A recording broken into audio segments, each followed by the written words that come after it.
So, welcome to the Adult Chair podcast. Again, I should say, right? Again, Sarah Weiss.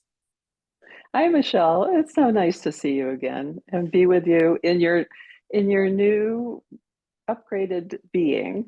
Oh my goodness, Sarah.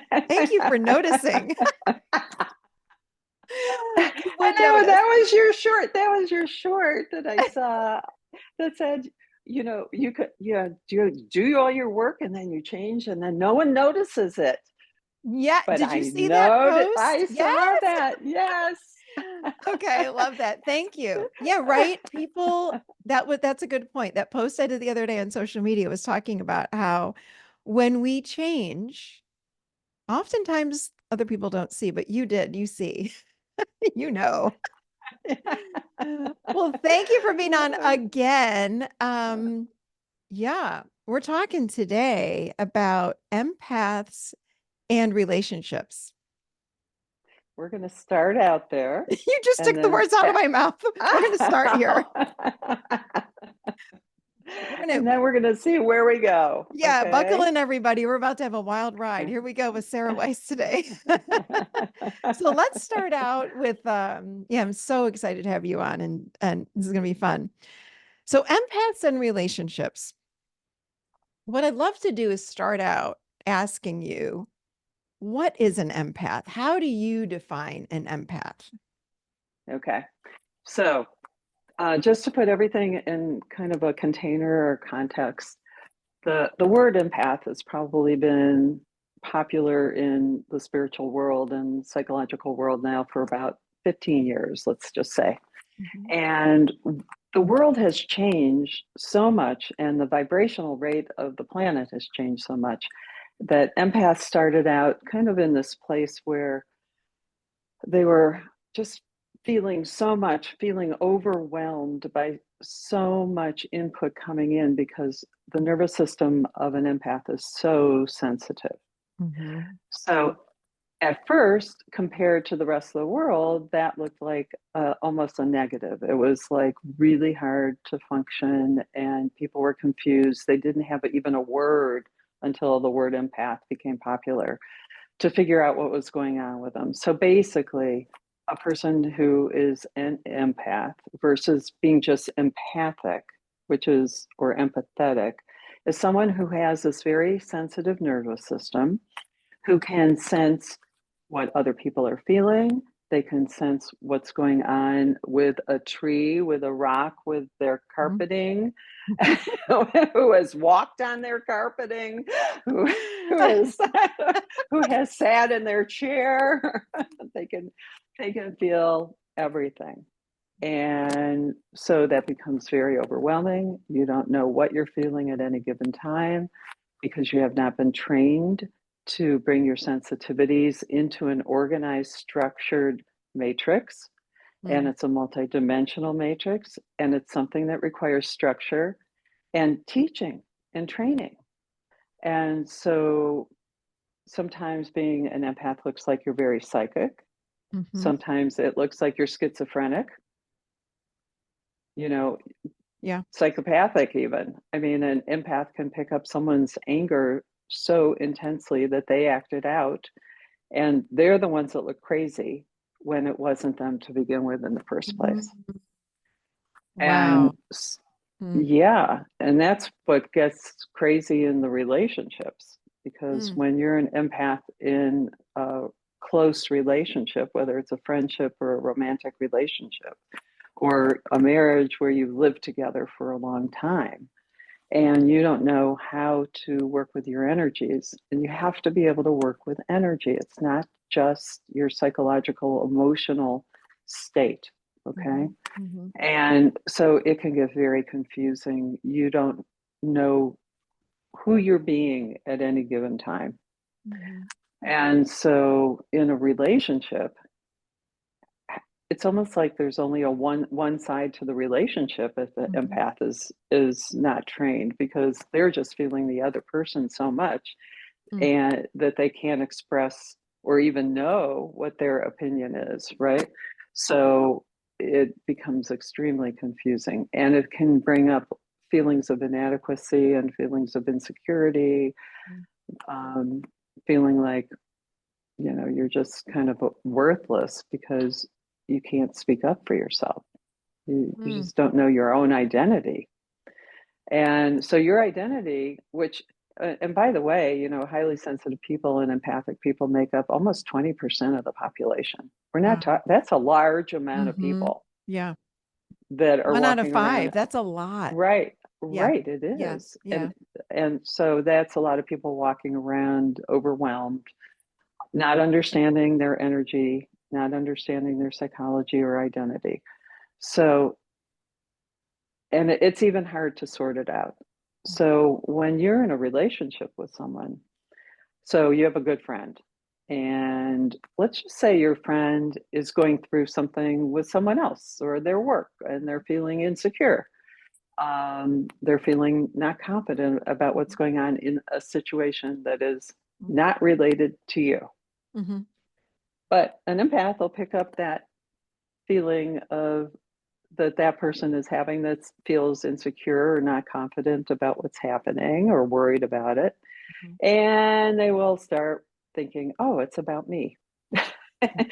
My friend is thinking that something negative about me, and and then start to get all wound up in the other person's energies Mm-hmm.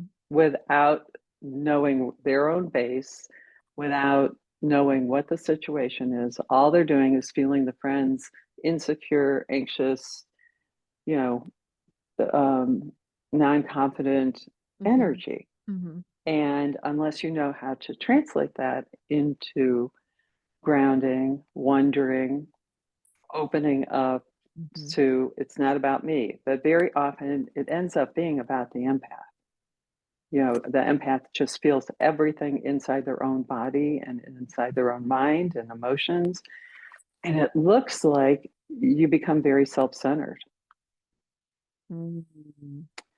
And then that starts to interfere with the relationship too. And then very often, and this is like the negative side of this, if the empath is feeling overwhelmed and picking up any kind of insecure energy or questioning or anything and applies it to themselves, Mm-hmm.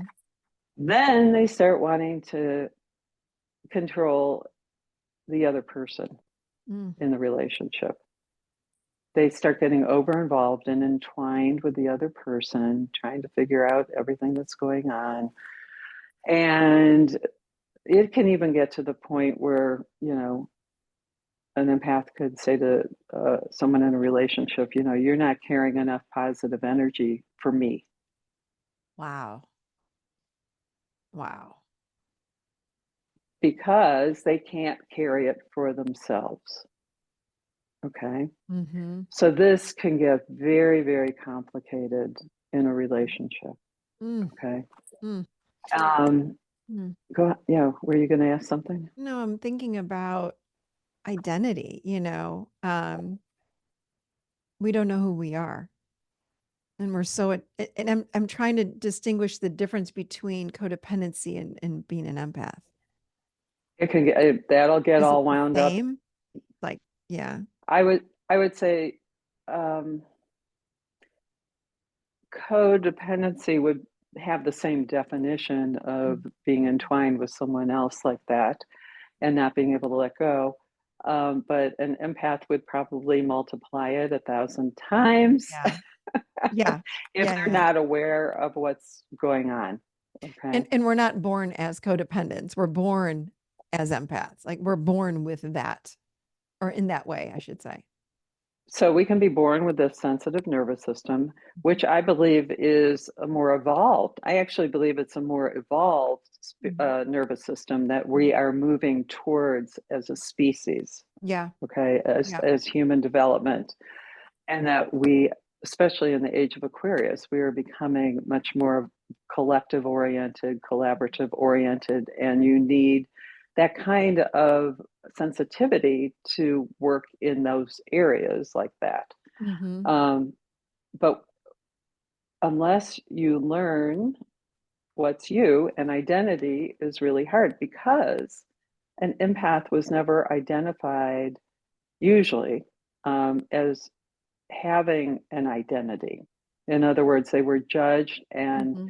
Mm-hmm. had reflected back to them what everyone else was. They never had reflected back to them what they were, someone with a sensitive nervous system. Mm-hmm. So when you don't have someone reflecting back to you, or you don't see in the world that personality type, Mm-hmm. you don't know how to form that identity based on how our culture has formed identities. I mean, we've formed identities from external Mm-hmm. stimulation and examples. Okay.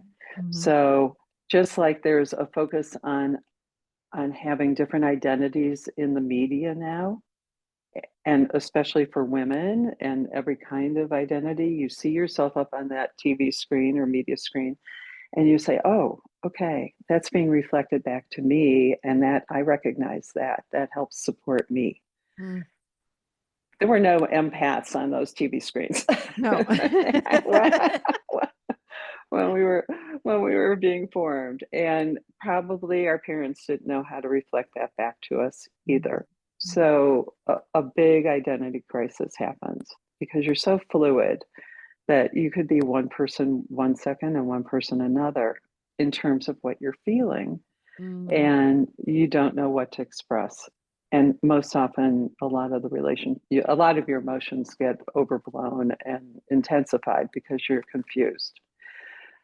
And it's much different than a multiple personality or any Mhm. of the other psych Mhm. diagnoses.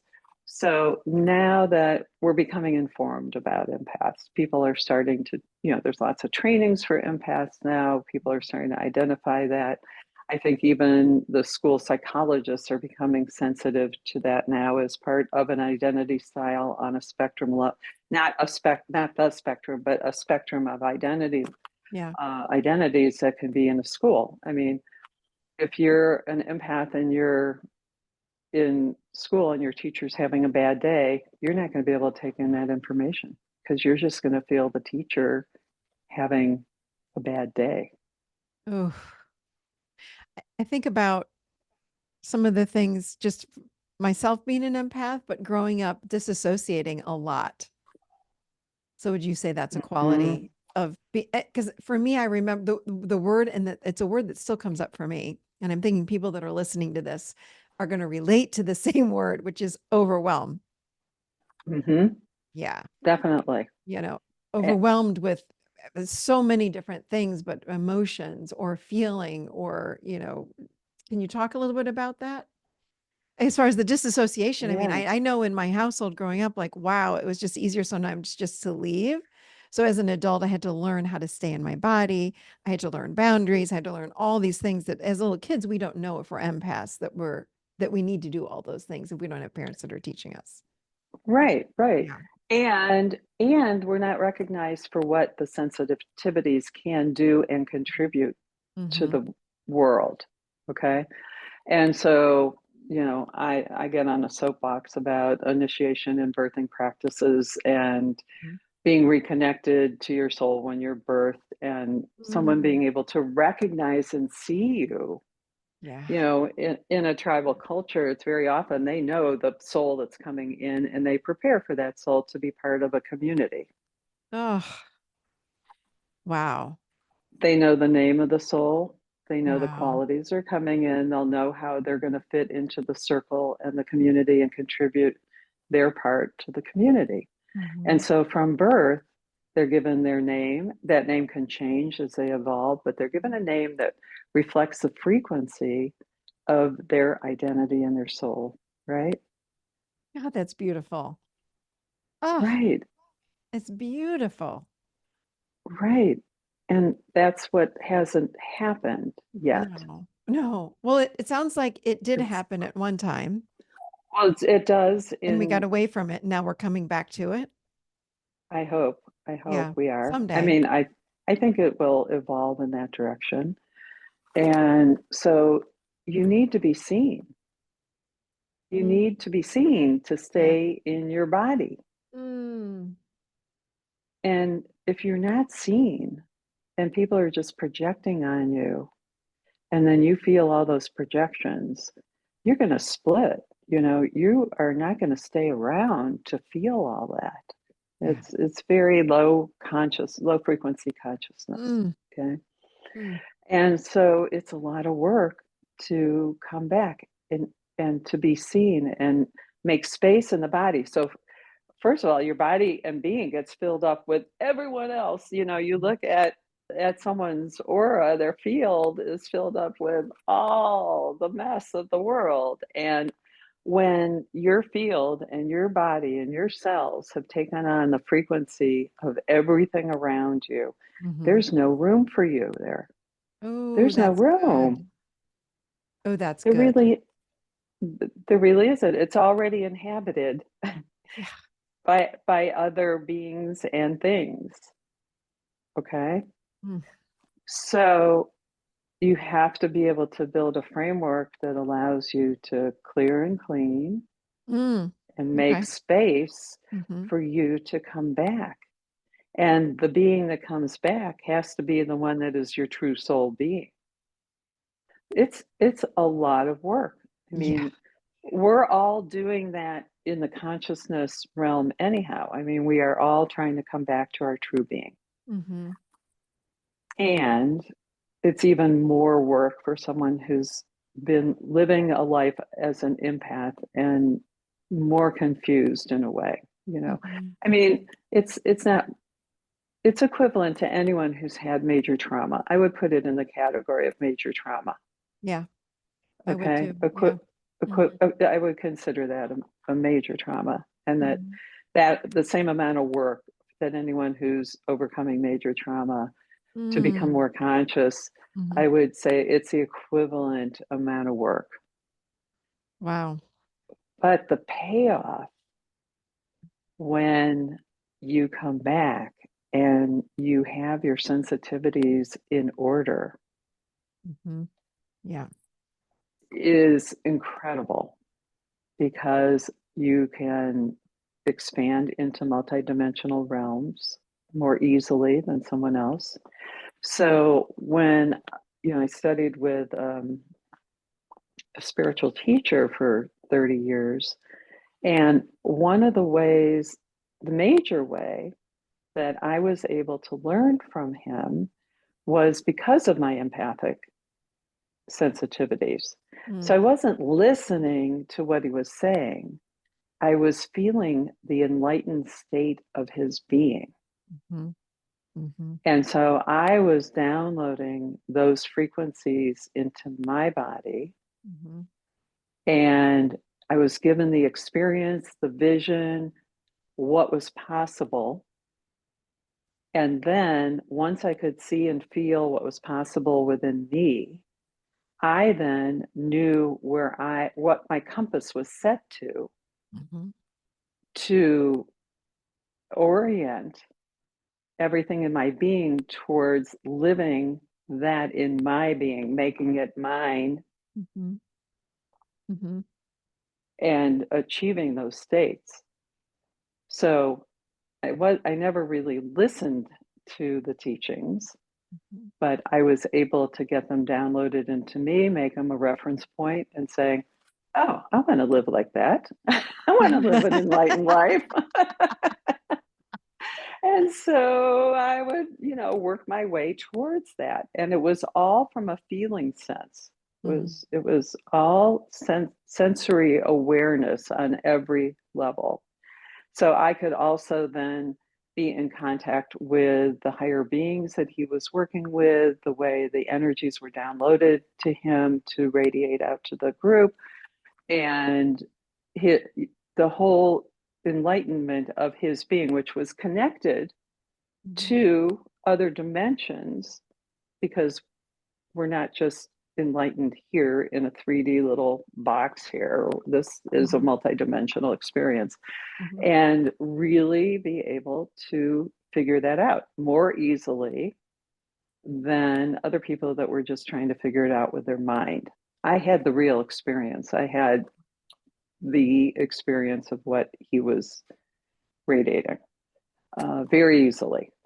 And other people could pick that up too, but not as easily as an empath can.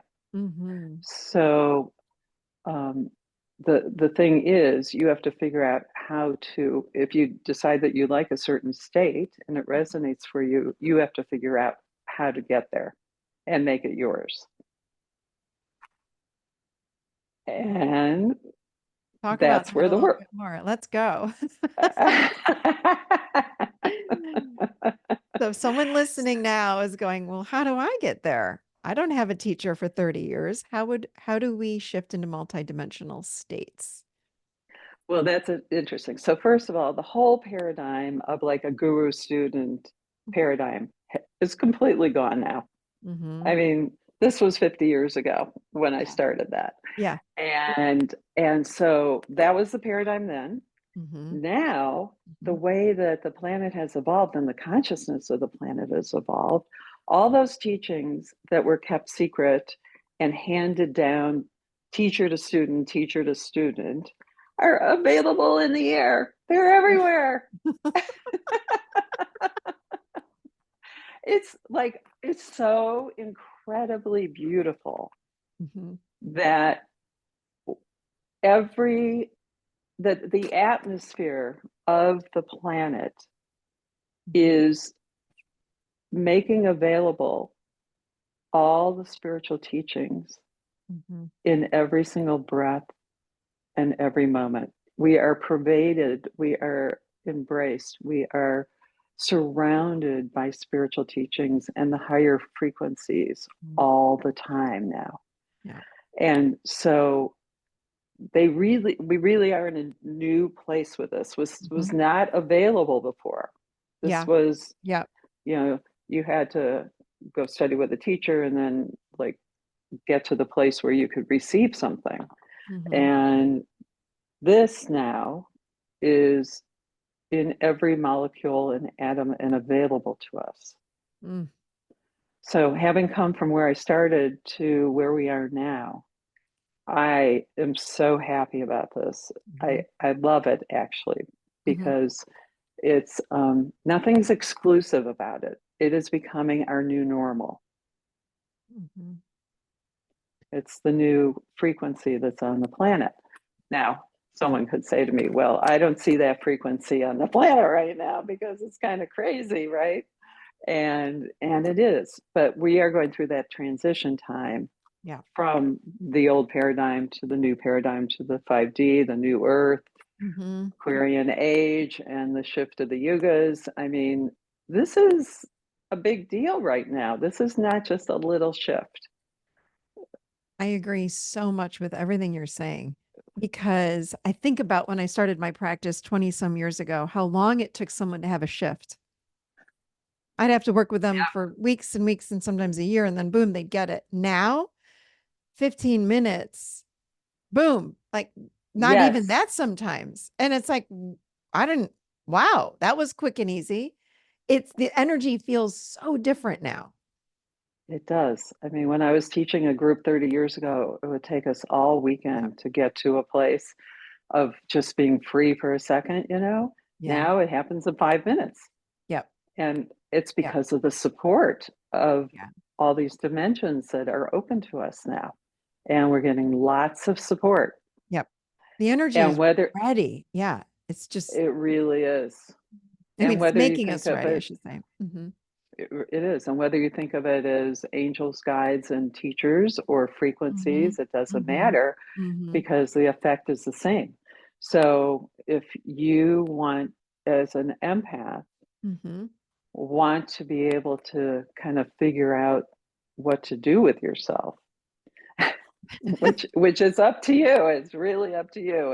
And the, you know, the framework is there. There's Mm-hmm. so many good teachers out there. I Yep. mean, I would definitely get myself into some kind of empath training. I used to do it. I don't do it anymore. Mm. Um, but I do it on an individual session basis, but Mm-hmm.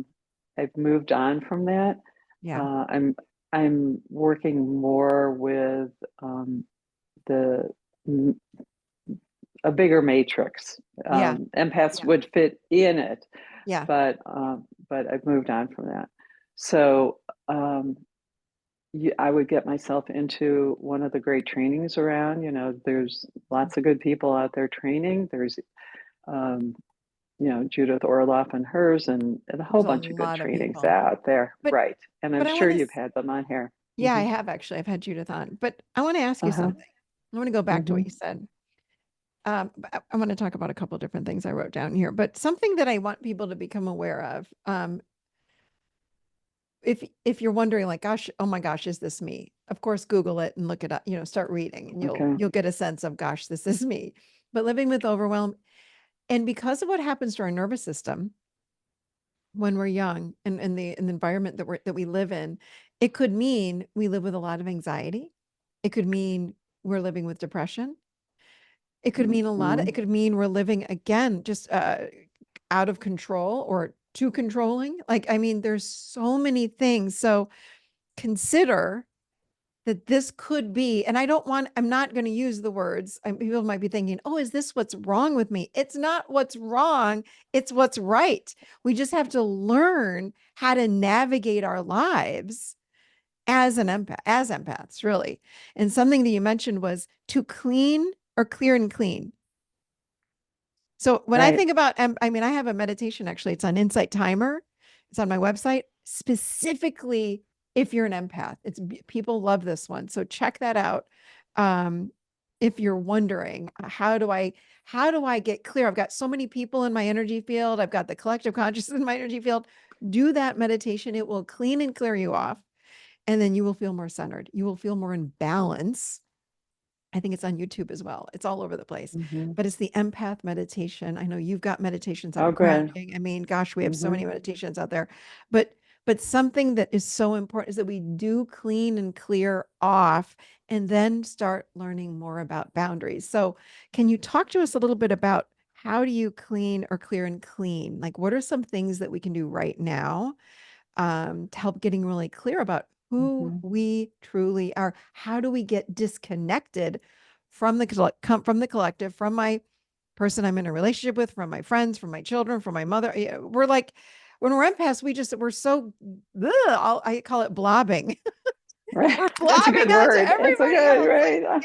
get yourself Blobbing back, and everybody. blobbing. Yes, right. It's a technical term. We blob on everybody else when we're empaths. We've got to learn how to pull our Right. energy back and get centered. So talk a little bit about this. If someone's listening going, God, where do I even begin, Sarah? Where do I begin? Right. Okay. So imagine all your energy cords are out.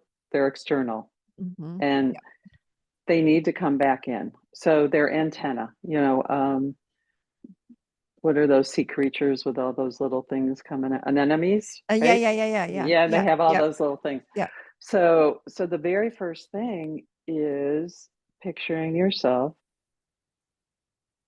visualize drawing your cords back to you, Yeah. all those antenna, and really it's your nervous system. So even if you do some of the tapping therapies and um, breathing, I Mm-hmm. mean, you really have to learn the traditional basics of concentration and Mm-hmm. breathing Mm-hmm. and picturing yourself drawing back your energies into your own being. Now, you're drawing them back, but you're reconnecting with your nervous system at the same time. Okay. And that can feel uncomfortable at first Yeah. because you have to draw these energies back and then reconnect them within yourself. And you may not know where those connections are. So it's really good to have a physical practice like yoga or Tai Chi or some kind of physical consciousness practice that helps you gently get back in touch with your own physicality and what it Mm-hmm. feels like Okay. to be in your own body and to have a sense of what's inside you and you inside you. Okay. And so it should be a gentle practice, Mm-hmm. Yeah. something that if you're in a class or with a teacher or something, it's got to be patient and slow and feel safe Yes. because Yes. because you don't feel safe. Yeah. You know, coming back to yourself can feel very unsafe. It can be very scary for people. Yeah. So you do want to gently start coming back.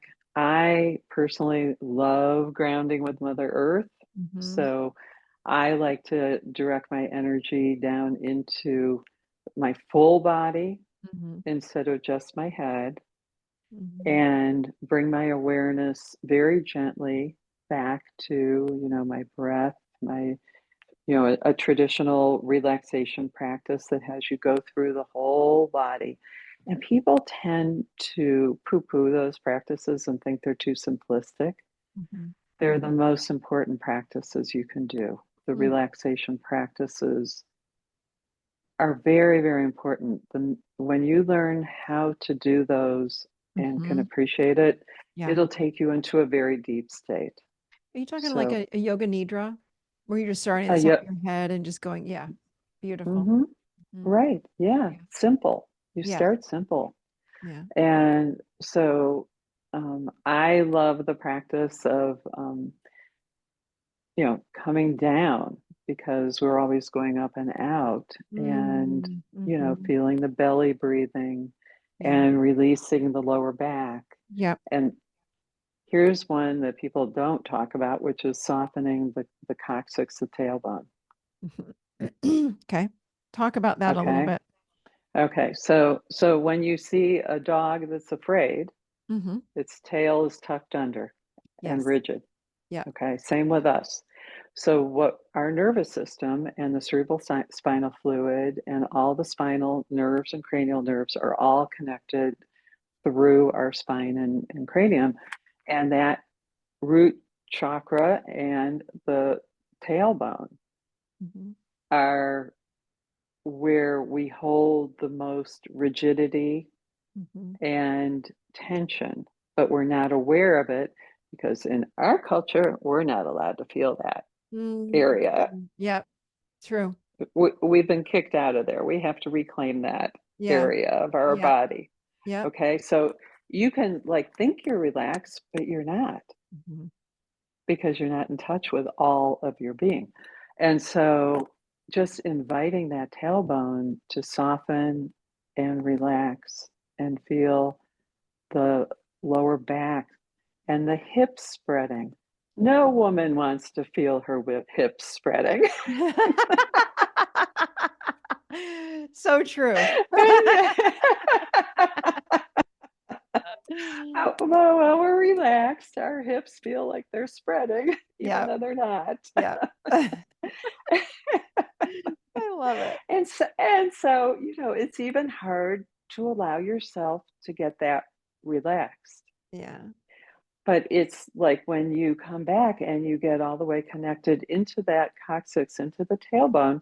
you're tethered back into your being, into your nervous system, into your Mm. cerebral spinal fluid, Mhm. into the chakras. Mhm. And so it's a feeling of the lower back releasing, the hips and buttocks releasing, and sinking into the chair, Mhm. or however you're sitting. But it's a Mm. lowering down and a sinking and a spreading. Do people tend to have when they go here? Because it's difficult to get in the body, as you said. It is difficult. Right. I've worked with clients long enough. I've worked with myself long enough trying to get in the body and get comfortable. I find I get twitchy. Like I start twitching. Like, what's going on? I remember working with one of my mentors years ago, and she's like, what is going on? You are twitching. And she said, I don't think you're used to being in your body. And I said, oh, no, I'm not.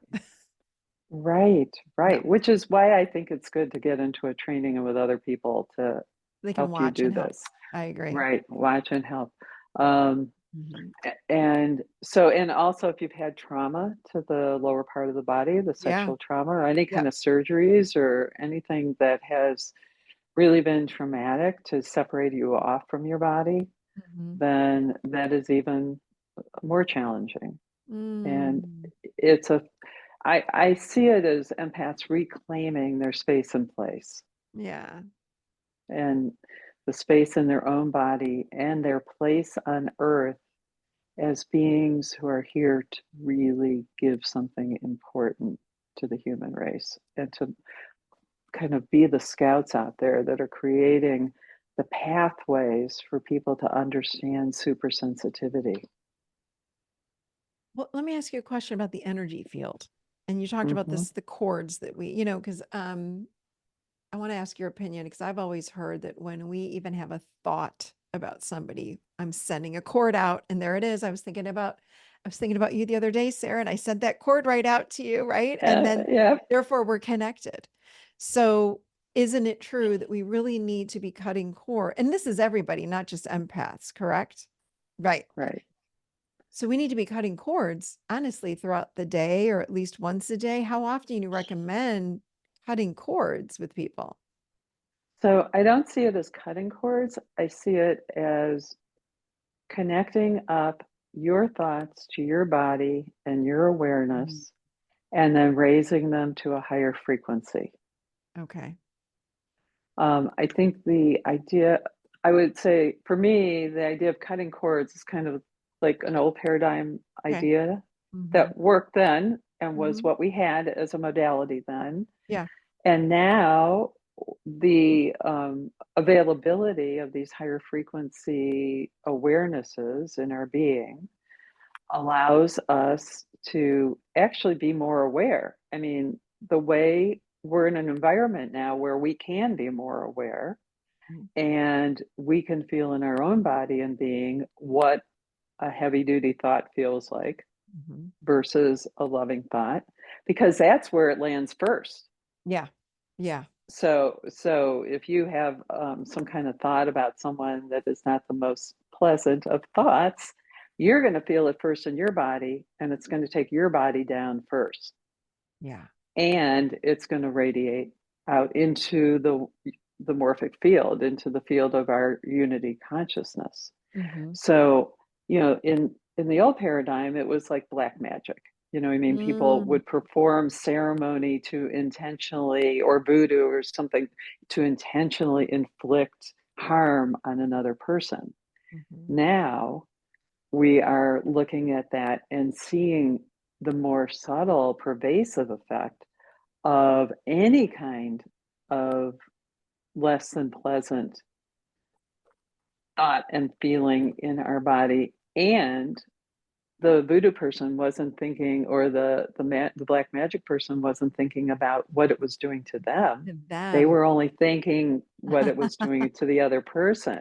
Wow. Okay. Yeah. And they didn't realize that they were adding that kind of energy to their own being. So now we have this new awareness that allows us to know that what I do to me, I do to you, what you do to you do to me, and we're all involved in this big field together. Yeah. So we have our individual consciousness and we have our unity field together, which is becoming available to everyone.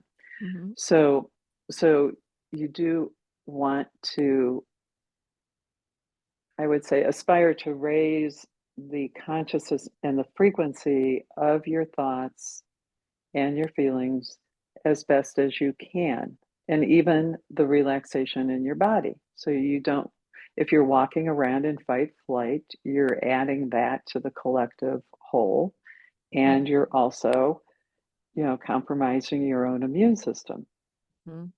Yeah. which is why one of the practices in my grounding practice is I pay attention to the calf muscles.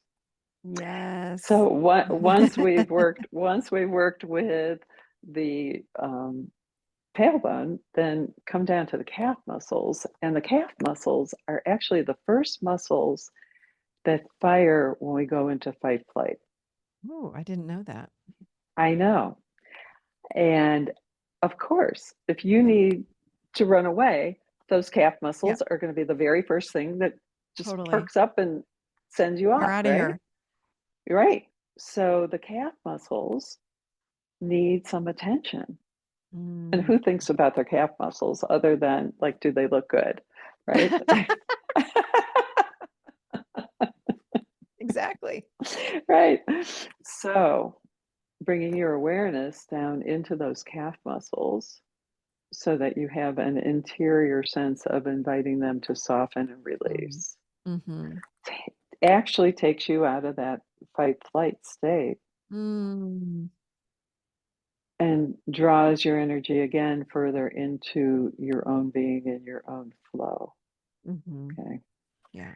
And, you know, and also, working with the vagus nerve, Mm-hmm. all those Yeah. practices Yeah. are good practices, really important Yeah. foundational practices. And then I come down to my feet and the chakras on the soles of the feet, and Mhm. I connect instead of, so first of all, it Yeah. feels funny to me to like only be a body. I need to have my body, I need to have the earth, I need to have the whole cosmos as part of my being. Okay. Yeah. so Yeah.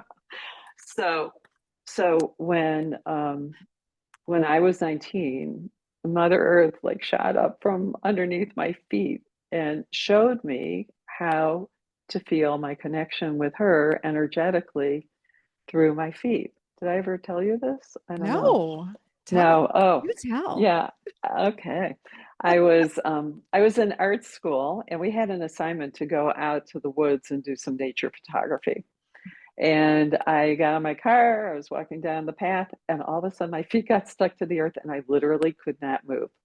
I was standing there carrying my Wow. camera, carrying my tripod, frozen. It was like it was like someone put like an invisible wall up or something. I couldn't move. And then all of a sudden I hear this voice saying to me, "Please walk gently. Oh. Please walk gently on me." And she started speaking to me Oh. and sending her love and energy up through my body. And that's when my feet first felt that sense of growing roots down into the earth and into her heart until I completely energetically melted into her being. And that's something an empath could feel, Yeah. is that melting into her being. And she held me there in this love, and it was the same kind of love. I've had a couple near death experiences, and Mhm. when a near death experiencer says to you that they're held in this love, It's that's unconditional love. Yeah. unconditional love. And so I was held in her heart for 20 minutes. I was standing there frozen in this Oh, altered state, wow. and I have no idea if anyone even walked by me. And so at that moment, my roots were connected to her, my heart was connected to hers, Mm. and it has guided my life ever since, having that experience. So we have the chakras on the soles of our feet that are the what connects us to the earth energetically. We have gravity holding us on to the planet, Mhm. and that gravity is the same as Mother Earth's love. Mm. Wow. It's drawing us into the heart, the consciousness. Our planet is conscious. Yeah, It's a for sure. being. For So sure. it's a Yeah. being. Yeah. And when we walk around without that awareness, I mean, what would be the point of coming to Earth if we weren't learning from Earth? Mhm. Eh, Yeah. Right? I Yeah. mean, we're not here to just walk along the surface. Right. It makes so much sense.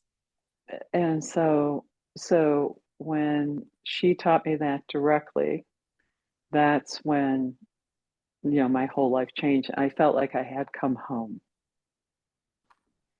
Felt like I had come home and it was okay to be here because she's a constant that is going to be more constant than anything else I know. Yeah. And she can provide a stream of love that is never interrupted. Beautiful.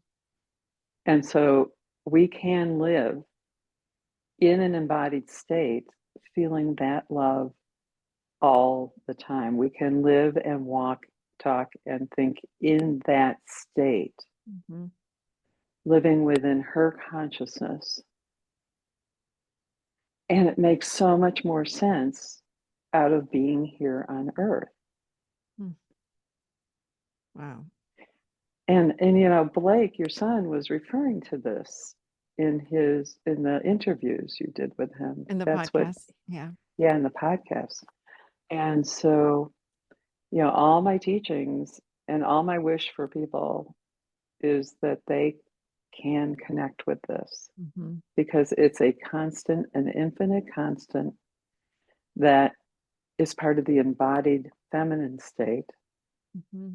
rather than always trying to reach outside of ourselves or feel like, I have this lower being and my higher being should come in. Where is my higher being? Why isn't it here with me? Mm-hmm. Kind of thing. Mm-hmm. And it's here for us Mm-hmm. to have to live in a permanent state of that connection. Mm-hmm. And so, again, an empath who can direct their attention and their energy to something that is really permanent, Mm-hmm. flowing. It doesn't make you feel like I'm drawing in all my antenna and like stuffing them in my body. I'm connecting them to something that is a greater flow, Mm-hmm. uh, a more embodied experience of love that is part of a flow of eventually of the cosmos, turns an empath into a realized being, because you get the teachings from Mother Earth directly into your body, into your nervous system, and you don't even have to process it with your mind. It just automatically becomes like when you're in utero Mm-hmm. and the nourishment from your mother through the umbilical cord is nourishing you. You don't have to think about eating. Mm-hmm. And the same thing happens here. Your umbilical cord is connected to Mother Earth, and you are being constantly fed and nourished and taught. Oh. And the Mm. natural initiations will come through from that energy. It is intelligent energy, Mm-hmm.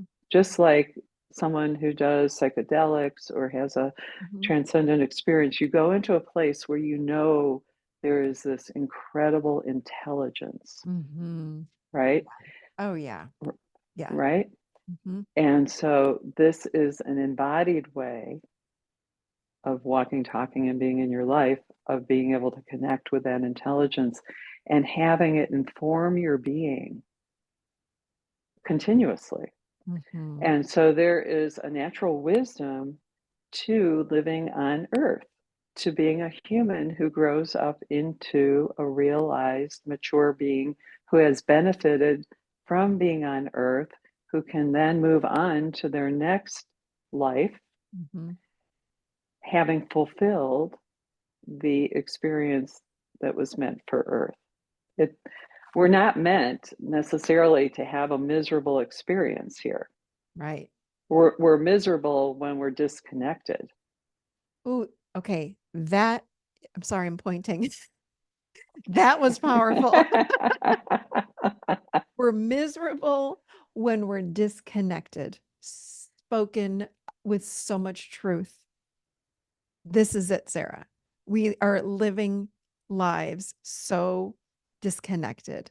That's what's bringing about our illnesses, our mental illnesses, our physical illnesses, our overwhelm, our all of these things. Oh, that was good. I want to drop the mic. Thank you. It's true. And Blake was referring to that too. I just Yeah. listened to his podcast again.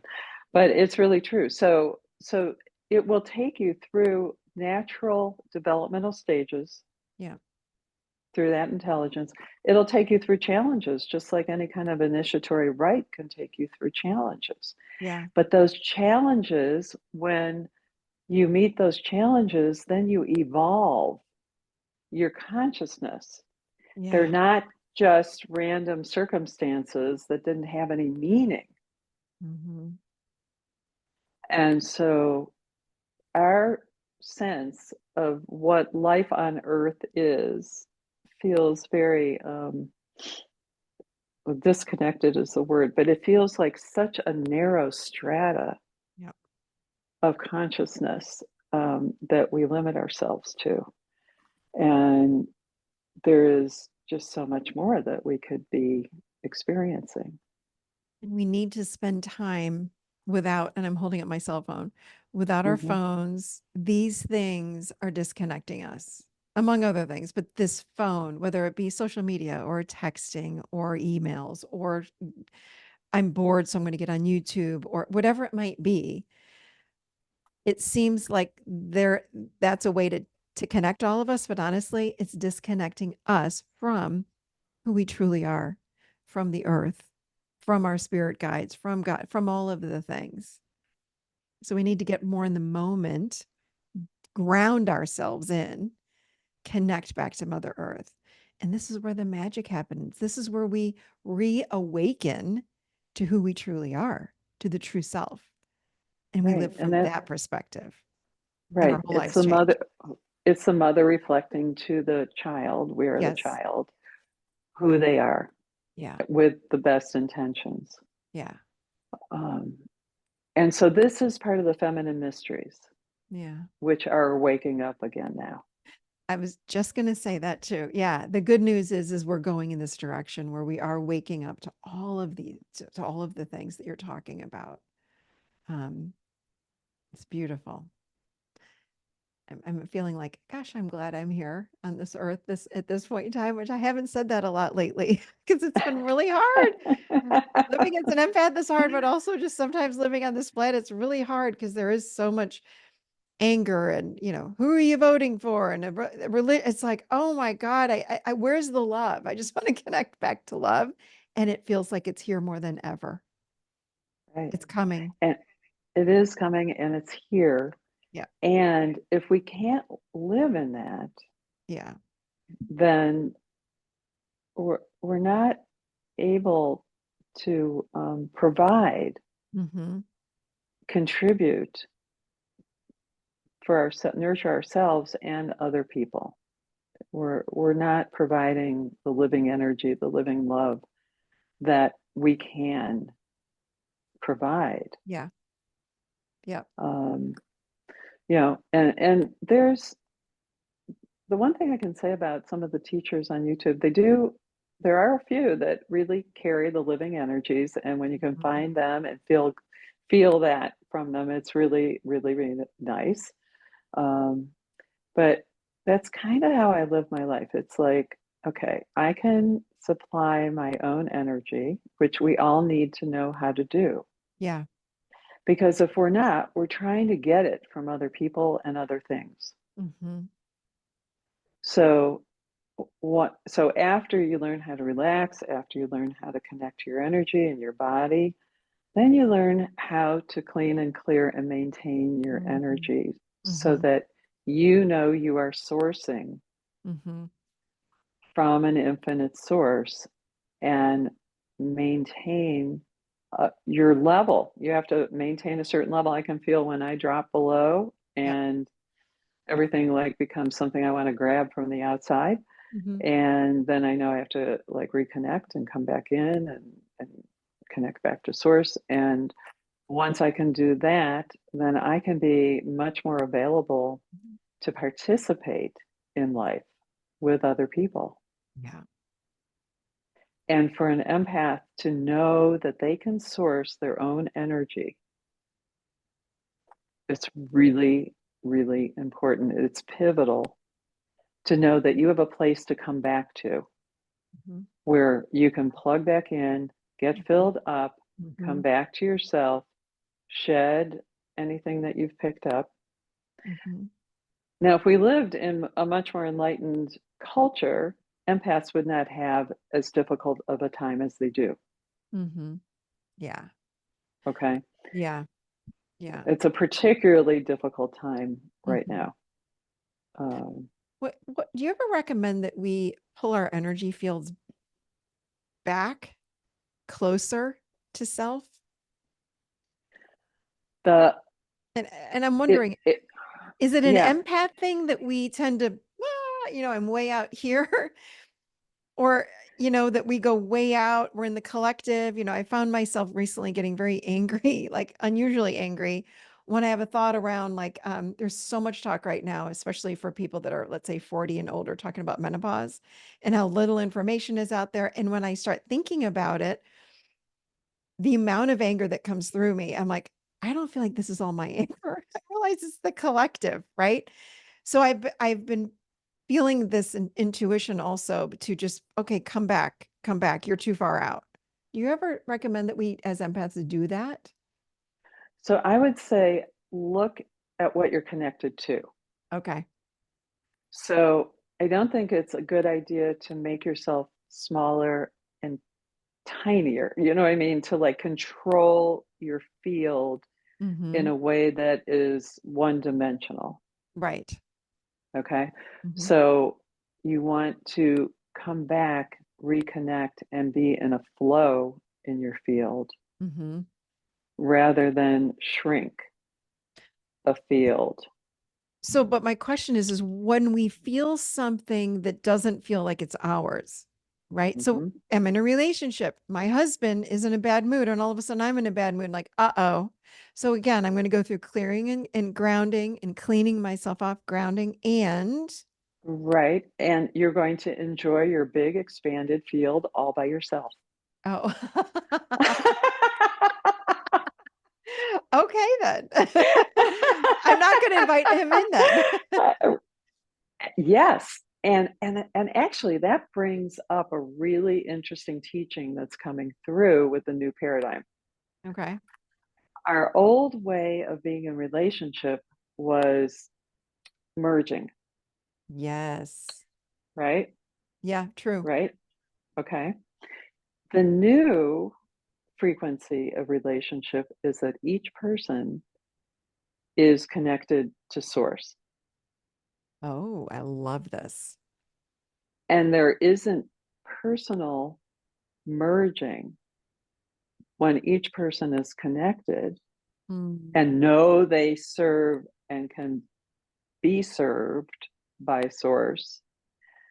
There's no need to merge. Then what happens is the energies expand and a greater sphere of love, the higher heart chakra, instead Mm-hmm. of the second chakra, Mm-hmm. becomes the container for the relationship. I love this so much. I can feel this. When you just said that, it went in through my heart. My whole energy field went. That was high truth. I loved what you just said. Oh, thank you. And Ooh, that's what's coming in now. That's what we're being taught through the air. You know, those are the teachings that yeah. are downloading now. I love this. And it's not that the old way was bad, it was the frequency of the Piscean age. Yeah. Yeah. And now we're in a new frequency. Mm-hmm. And oh my goodness, that's like a lot to unlearn and a lot to learn Yeah. Yeah. because we were really connecting through our second chakras, like contractually. I'll do Mm-hmm. this for you, you do this for me, I feed this to you, you feed this to me, whatever. It was Mm-hmm. more contractual from the second, and the needs were lower frequency needs. Yeah. So when you can source your energy and know you can do that, then you don't have a need to have someone else source energy for you. That allows your field to expand into the higher frequency of love, and that becomes the container. And there's a whole new subtlety and support that comes to each person in the relationship then. So that's I, what we have in store for us. why are you dropping these truth bombs at the end of the podcast? Like, oh, wait, we need a whole other hour. I want to keep going. Okay. We're bookmarking. I'm having you back. Okay, This needs to be talked about. it is, and that is the Mhm. higher higher evolution Yeah. of the human being, Yeah. and what we're fully capable of now that Hmm. we're in this new frequency. So I Yeah. want people to understand this was not available before, Yeah. okay, but it is available now. So it's in the collective unconscious, it's in the collective conscious, Yeah. and we are figuring out how to let go of the old way and how to find our way into the new way. And that's not simple necessarily, Mm. but maybe you and I could do a workshop on this But no, for you're couples or reading my something. Yeah. mind. You're reading. Oh, Okay, okay. Sorry. I've already Sorry. made I'll pull notes. back. No, no, no. No, this is good. We're going to do a workshop on it. Okay, but I have to stop the podcast so we can talk about it. Okay. Okay. This is phenomenal. And I can feel the energy. Like, yes, we absolutely need to do this. Gosh, Sarah, is there any last minute? I know we're at the end of our time together. Is there anything else? Any other truth bomb that you want to drop for us? Or do you feel complete today? I just want everyone to enjoy their full field and their full being as a pure experience of peace. I mean, I'm at the point in my life where I want to live in peace. Yeah, I love this. And the way to do that is to come home to yourself. You've Right, got to get present and connect back to yourself and ground in. That's what we right. need to focus on now. And so, what the work you've done with the adult chair to bring Mhm. people into that adult chair and Mhm. understand where they've come from Mhm. is the stepping off point Yep. for this next level. Yes, it is. It's the next level for Uh sure. huh. Oh, Yeah. that's good stuff, Sarah. Okay. If people might want to learn more about you, where would they go, please? SpiritHealInstitute.com, and that's Spirit Heal, SpiritHeal dot, oh, institute.com. .com. You can, yeah. I'm adding that to the show I, notes. okay.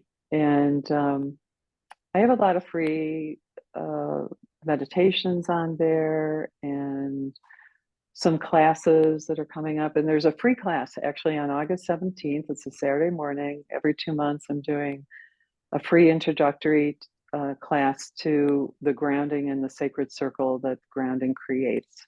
So Great. that's up there, and people can sign up for that. Okay. And I'm doing a mini retreat. Actually, I just forgot about that. I think it's so like the third week in August. I do these mini online retreats that are Saturday and Sunday, like Mhm. from 10 to 5. Mhm. And this one is on the throat chakra Okay.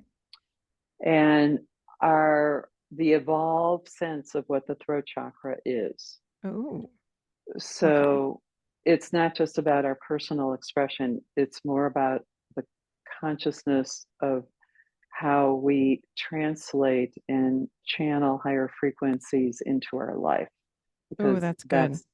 that's what the throat chakra is organized to do for us. So so that This is retreats up there. this is all on your website, Spirit Heal Yep. Institute. Okay. I'm going to put Hmm. that down and I'll put Okay. everything into that. So, ooh, Great. Thank Sarah. you. Woo, this was good. As always, it was a pleasure to have you on. Thank you, thank you, thank you for coming on and sharing your wisdom. And gosh knows you have a ton of it. I really appreciate you so Oh, much. Thank you. love you. Love Take you care. too. Thank you.